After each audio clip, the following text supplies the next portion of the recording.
too, Nibasa, for all its chaos, had always turned around forces with grand ambition. Across the endless voids, the mightiest powers moved, and on the Thrawn world of Titan, there once sat a being feared throughout existence, Thanos, the Mad Titan.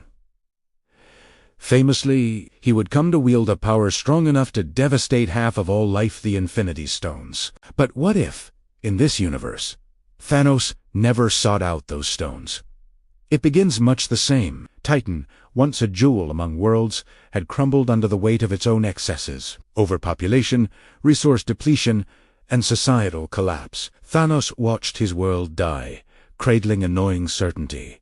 He was right, and everyone else had been wrong. But without the legend of a gauntlet, without a quest to rebalance existence, his response was different. Thanos still believes the universe must be balanced. But now, without the allure of instant, cosmic reset, his methods are limited to the tools of war, deception, and charisma. There is no shortcut to godhood. For years, he broods on Titan, developing a new plan, which is far slower and, in some ways, more insidious. He begins by building his Black Order, not as relic hunters or assassins, but as commanders, architects of strategy and discipline. He consolidates power among isolated worlds, sometimes toppling governments, sometimes subsuming populations, and sometimes leaving empty worlds behind. He becomes, for lack of a more fitting word, a conqueror. Rumors spread. Planets whisper of a warlord who speaks in prophecies of doom and the need for sacrifice. Some worlds resist, most fall.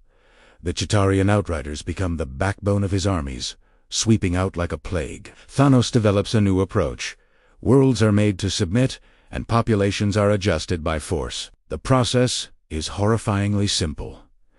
Invade, attack the military and leadership. Seize strategic sites, then, using a combination of political manipulation and raw terror, force each civilization to accept randomly, and under his direct supervision, the elimination of half their population. A dreadful lottery. No stones, just metal and blood. The universe reacts. The Nova Corps, the Kree, and the Skrulls scramble to form alliances.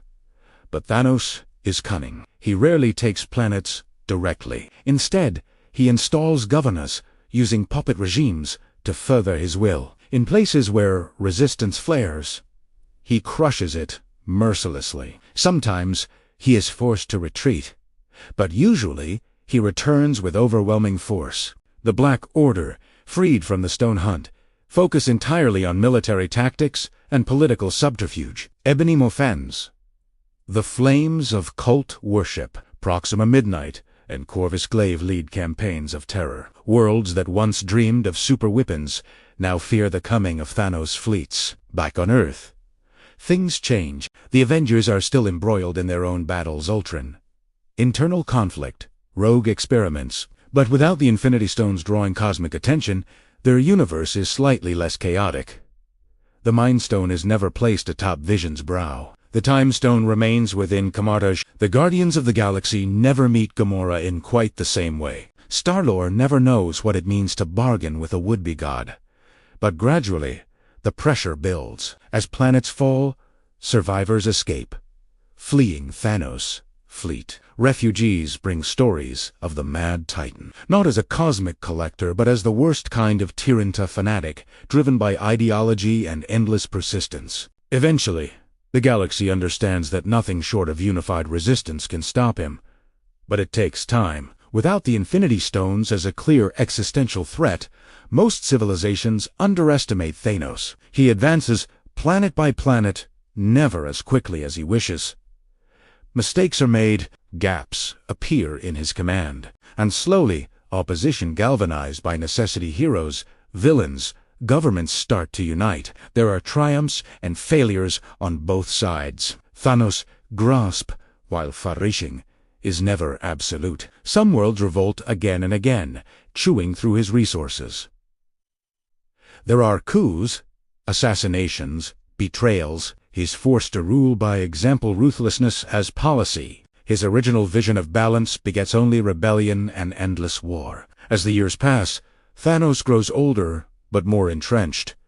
He does not snap half of life away in an instant. Instead, he presides over a long era of fear, genocide, and resistance. The balance he once sought constantly slips from his grasp. He cannot control randomness. Every life taken by laser or blade invites a dozen rebellions, never truly solving the universe's chaos. In the end, the universe changes, but not as he intended. The legend of Thanos becomes not that of an all-powerful god, but of a tyrant who kept the galaxy in terror for a generation and who failed, ultimately, to remake existence. The Infinity Stones, never united, remain scattered. True balance is never achieved, and the scars of his campaign endure for centuries. Thanos becomes a warning whispered across the stars, not for his swift devastation, but for the horror and futility of his long, terrible reign.